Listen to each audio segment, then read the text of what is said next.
Ce samedi 9 septembre, à l'occasion de son passage au micro d'On refait la télé, sur RTL, Léa Salamé a évoqué, non sans gêne, l'adultère qu'elle a commis il y a quelques années de cela.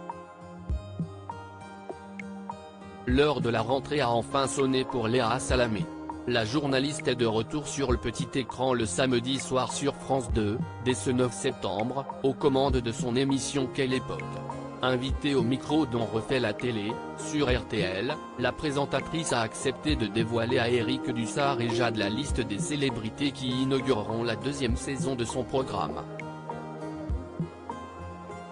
Parmi eux, figureront notamment le ministre de l'Intérieur Gérald Darmanin et les comédiens Kad Merad, Jacques Weber et Jonathan Cohen, à l'affiche de la comédie Sentinelle, sur Prime Video.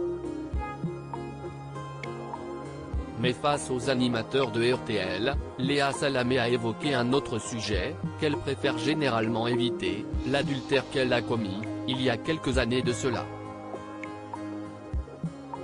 Léa Salamé, son adultère faisait la une des tabloïds. Si Léa Salamé file le parfait amour avec Raphaël Glucksmann depuis 8 ans maintenant, avec qui elle a eu un petit garçon prénommé Gabriel, son histoire avec l'homme politique n'a pas commencé de la plus honnête des façons.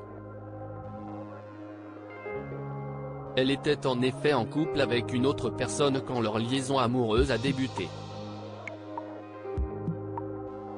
Au micro d'On refait la télé, la présentatrice de Quelle époque a accepté de revenir sur cette tromperie qui avait fait la une de la presse People.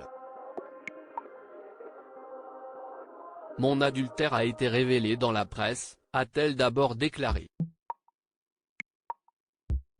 Avant de revenir plus en détail sur les coulisses de cette scène, j'étais avec Olivier, et j'avais embrassé un autre homme qui était Raphaël Glucksmann, dans une rue.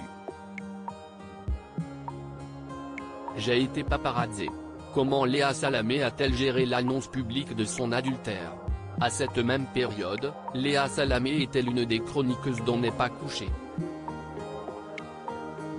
Seulement, ce jour-là, quand elle est arrivée au studio, la nouvelle de la parution imminente de ces photos compromettantes avait déjà fait le tour des équipes avec lesquelles elle travaillait, mais elle-même n'était pas au courant. On enregistrait l'émission le jeudi soir et le numéro du magazine sortait le jeudi soir. Tout le monde le savait dans la production. Catherine Barma, la productrice, note de la rédaction, avait dit « Vous ne lui dites rien parce qu'il y a l'émission à enregistrer ». Au bout de quelques heures d'enregistrement, j'ai demandé mon portable et là, je découvre les photos, s'est-elle remémorée.